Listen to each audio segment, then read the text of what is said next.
जुन योभन्दा 3 वर्ष अगाडि हो मेरो बाबुलाई जुन ट्युमर क्यान्सर भएको थियो।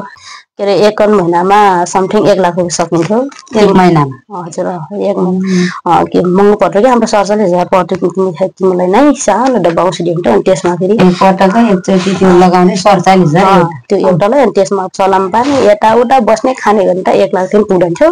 खर्च त थुप्रै लाग्यो होला। खर्च थुप्रै लाग्यो म्याम। खर्च त अब भनेर साध्यसँग 25 लाख खरच भइसक्यो। जुन किमोथेरापी चढाउँदाखेरि यो बीचमा चाहिँ जुन उसको मेरो बहिनी निर्मला बुढाले जुन यो डिएक्सनको बारेमा मलाई बताएको थियो। मैले काठमाडौँको 16 अफिसमा गएर जुन मास्टर प्रोडक्टहरू मौसम पाउडरहरू त्यो आजिजेल जिएल स्पाइरुलिना मोरन्जी जुसहरू त्यो लिएर 1 वर्ष जति खुवायो यो डिएक्सनको प्रोडक्ट। डिएक्सनमा चाहिँ तपाईँले चाहिँ त्यो जुन मास्टर प्रोडक्ट 1 वर्ष प्रयोग गराउँदाखेरि चाहिँ कति चाहिँ खर्च हुन्थ्यो? 1 वर्षमा समथिङ 1 लाख क्रस भयो होला यो डिएक्सनमा त।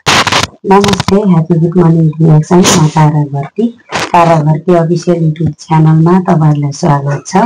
म आज तपाईँहरूको माझमा उस्तै उदाहरणीय व्यक्तिलाई उपस्थित गराएकी छु जसले चाहिँ डिएक्सनको प्रोडक्ट प्रयोगपछि चाहिँ नयाँ जीवन पाउनुभएको छ।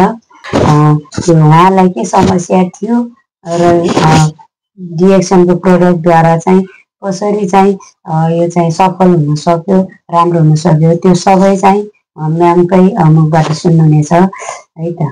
स्वागत छ तपाईँलाई तारा भर्ती च्यानलमा। सबैलाई नमस्कार। मेरो नाम सुदीक्षा घटी बुढा मगर हो।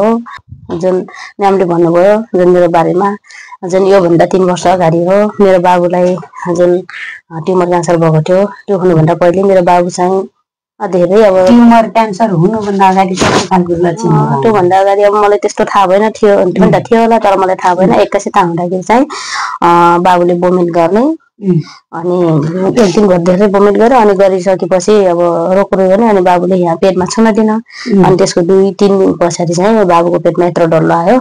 अनि आउँदाखेरि अब के भयो भन्ने कुरा अब उता गाउँतिरको त्यो मेडिकलमा एक्सरे गर्दाखेरि रोल्पामै हजुर रोल्पा थबाङमा एक्सरे गर्न लगे। मैले लग्दाखेरि चाहिँ हर्निया भएको छ तपाईँको बच्चालाई आद्रा जानु जातिर लड्केको अप्सन गर्नुपर्छ ठिक हुन्छ भन्ने थियो। अनि मैले त्यही होला भने त्यसैमै उ राखेँ। अनि बाबुले झन् गाह्रो गयो अनि बसिदिएछु।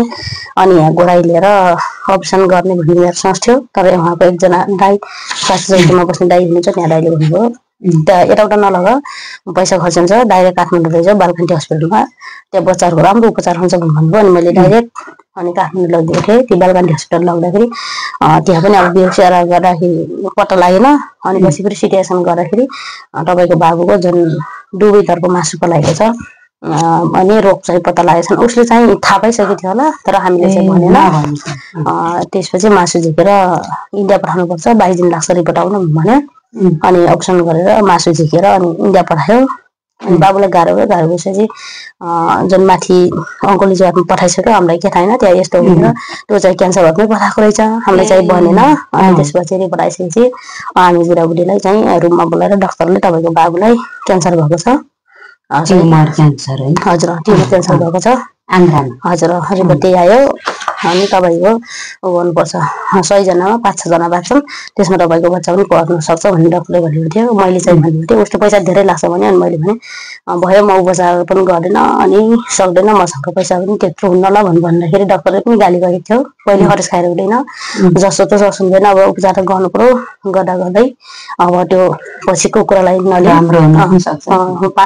100 जनामा 5 जना राम्रो हुन्छन् तर यसमा तपाईँको बच्चा पनि पर्न सक्छ भनेर भनेको थियो डाक्टरले। त्यस्तै भयो भने अब किमोथेरापी गर्ने अब अपरेसन गर्ने पनि दुवैतर्फ छ तपाईँको गर्न मिल्दैन भनेर भन्यो। अनि भन्दाखेरि जुन महिनाकै के अरे 1 महिनामा समथिङ 1 लाख रुपियाँ सकिन्थ्यो 1 महिनामा। हजुर 1 महिना के महँगो पर्यो कि हाम्रो 47,000 पर्यो तिमीलाई नै सानो डब्बा औषधि हुन्छ अनि त्यसमा फेरि एकपटकै एकचोटि त्यो लगाउने 47,000 त्यो एउटालाई अनि त्यसमा चलाम पानी यताउता बस्ने खाने गरी त 1 लाख पनि पुग्थ्यो 1 महिनामा। हजुर अनि त्यसपछि कति महिना जति राख्नुभयो त्यहाँ हस्पिटलमा किमोथेरापी लगातार 6 महिना गर्यो।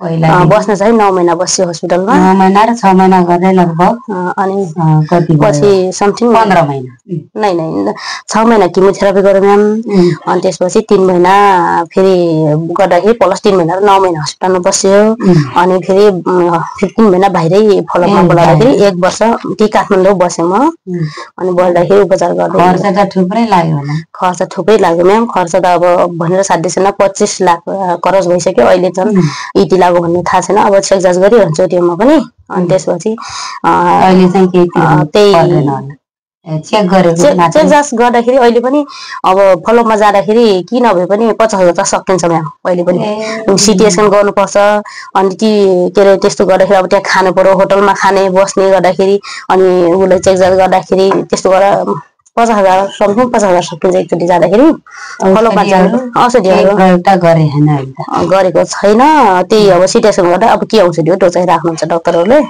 त्यही उपचार गर्दा गर्दै जुन किमोथेरापी चढाउँदाखेरि त्यो बिचमा चाहिँ जुन उसको मेरो बहिनी निर्मला बुढाले जुन यो डिएक्सनको बारेमा मलाई बताएको थियो अनि उसले भनेको थियो दिदी तपाईँको बाबुलाई यस्तो भएको छ अनि एकदम राम्रो पढेको छन् तपाईँले त्यो पर गर्नुभयो भने तपाईँको बाबुले केही मिल्छ होला साहस मिल्छ होला भन्नु भन्यो भने म यसले पनि भन्दाखेरि मैले पनि पहिले पहिले अब हुन्न होला के यस्तो गर्ने के राम्रो हुन्छ र पैसा यतै सब भ्याइसक्यो अब के पैसा छ र गर्ने भन्ने कुरा भयो अनि भन्दाखेरि त्यस्तो होइन नि दिदी अनि तपाईँको बच्चाको लागि हो भन्यो अनि भन्दाखेरि मैले काठमाडौँको 16 गते अफिसमा गएर जुन मास्टर प्रोडक्टहरू मोसन पाउडरहरू त्यो आजिजेल जिएल स्पाइरुलिना मोरन्जी जुसहरू त्यो लिएर अनि बाबुलाई खुवाएँ अनि खुवाउँदाखेरि सुरुमा उसले पनि नमानेर एकदम भोमिट गर्थ्यो अनि पछाडि चाहिँ अब बिस्तारै बानी पर्दै गयो मैले पनि अब खान्छु नि त अब बाबुले यत्रो लाग्यो भने ठिकै छ नि त सबै गर्छु भन्ने मेरो सोच गयो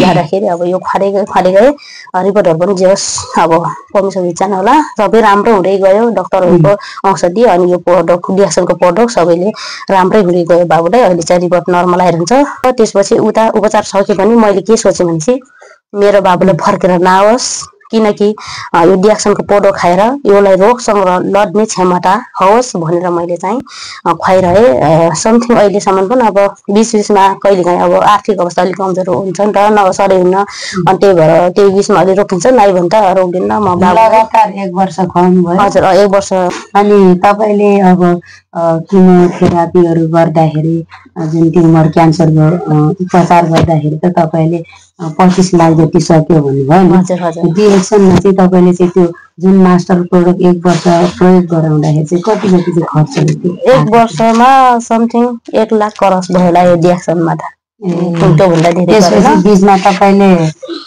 नखुवाउनु कारण चाहिँ पैसा हजुर पैसाकै कारणले थियो तर स्वास्थ्य सुधार पनि भयो हजुर सुधार भयो त्यसपछि मलाई चाहिँ अब राम्रो त मलाई राम्रै लागेको थियो किनकि मैले पैसाले गर्दा नै मैले बिचमा छोडेको थिएँ खाएको थिइनँ पछि चाहिँ फेरि अब अलिक पैसा दिएको बेला बाबुलाई तिनीहरू फेरि अरू त ल्याइन मैले मोरन्जी जुस कोकोजी ब्ल्याक कफी टुथपेस्ट साबुन त डेली युज गरिरहेको छु डेली युजको सामान मात्रै खुवाउनु भयो अहिले त्यस्तो मास्टर प्रोडक्टमा केही खुवाएको छैन किनकि मेरो बाबुलाई अब केही ससो भनेर मिलेको बेला जुन मोरन्जी जुसहरू खुवाउँछु त्यो चाहिँ अहिले खुवाइरहेको छु र अहिले नखाएको 2 महिना जति भयो फेरि पनि म लिन जाने सोचमा छु त्यो चाहिँ खुवाउने हो मैले खुवाउने हो समस्या नआओस् भनेर नै म खुवाइरहेको छु म्याम अनि फेरि त्यो नखाए पनि मेरो बाबुले कोकोजी अनि ब्ल्याक कफी पहिले मलाई पनि तितो लाग्ने खाना मन लाग्दैन थियो अर्कै लाग्थ्यो तर अहिले चाहिँ मैले पनि डेली ब्ल्याक कफी खान्छु अनि बाबु पनि डेली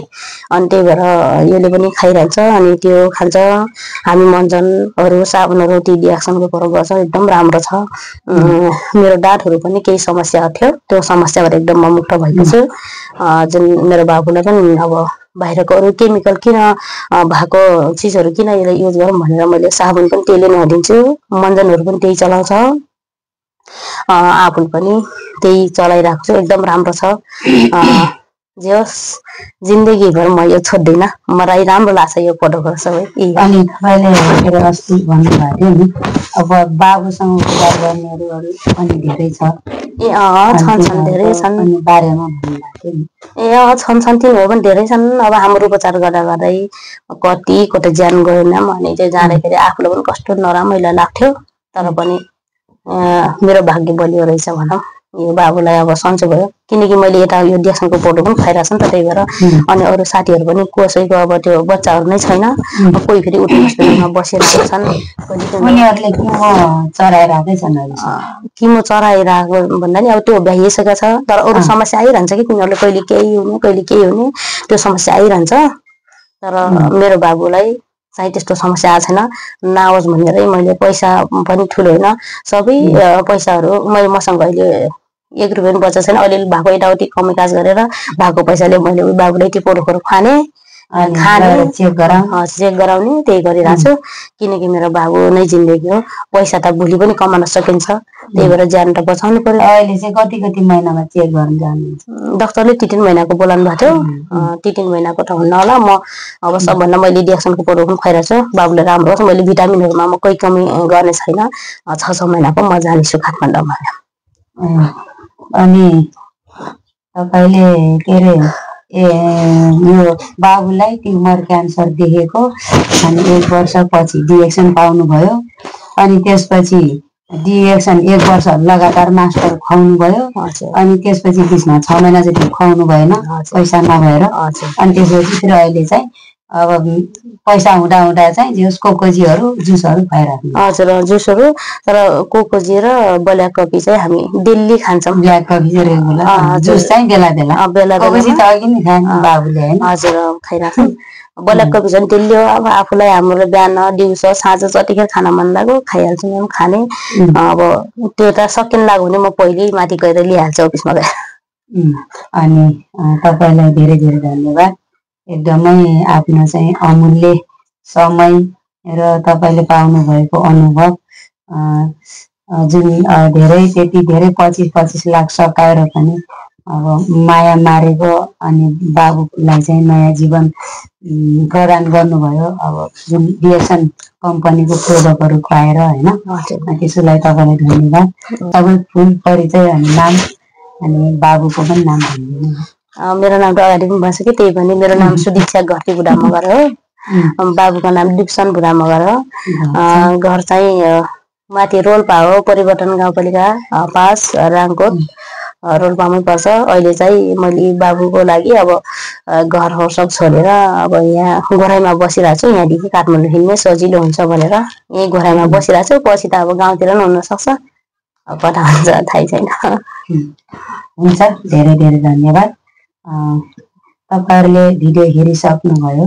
डिएक्सन कम्पनीको प्रोडक्टहरूमा चाहिँ कतिसम्म पावर छ भन्ने कुरा तपाईँले फुल भिडियो हेरिसक्नु भएपछि तपाईँहरूलाई कस्तो लाग्छ, यस्तै राम्रो भिडियोहरू चाहिँ सबै सामु पुर्याउनु पर्छ भन्ने लाग्छ भने चाहिँ तपाईँहरूले चाहिँ तारा भर्ती अफिसियल युट्युब च्यानललाई चाहिँ सब्सक्राइब गर्नुहोला र यस च्यानलमा रहेको भिडियोहरू सबै माझ पुर्याउनु पर्छ भन्ने लाग्छ भने चाहिँ लाइक कमेन्ट सेयर गर्नुहोला। र मैले आफ्नो नम्बर चाहिँ डिस्क्रिप्सनमा राखेको छु, फेसबुक पेजको लिङ्क, टिकटक लिङ्क, अनि त्यसपछि इन्स्टाग्राम लिङ्कहरू, अनि मेरो आफ्नो नम्बर वाट्सएप नम्बर पनि त्यहाँ राखेको छु। तपाईँहरूलाई पनि डिएक्सन बारेमा बुझ्न मन छ र डिएक्सन भनेको के हो र डिएक्सनमा हामी कसरी जोडिन सक्छौँ भन्ने लाग्छ भने चाहिँ जानकारीको लागि वाट्सएपमा दिएका लिङ्कहरूमा चाहिँ तपाईँहरूले चाहिँ कन्ट्याक्ट गर्न सक्नुहुन्छ भन्दै म बिदा हुन चाहन्छु। हस्, नमस्कार। डिएक्सन।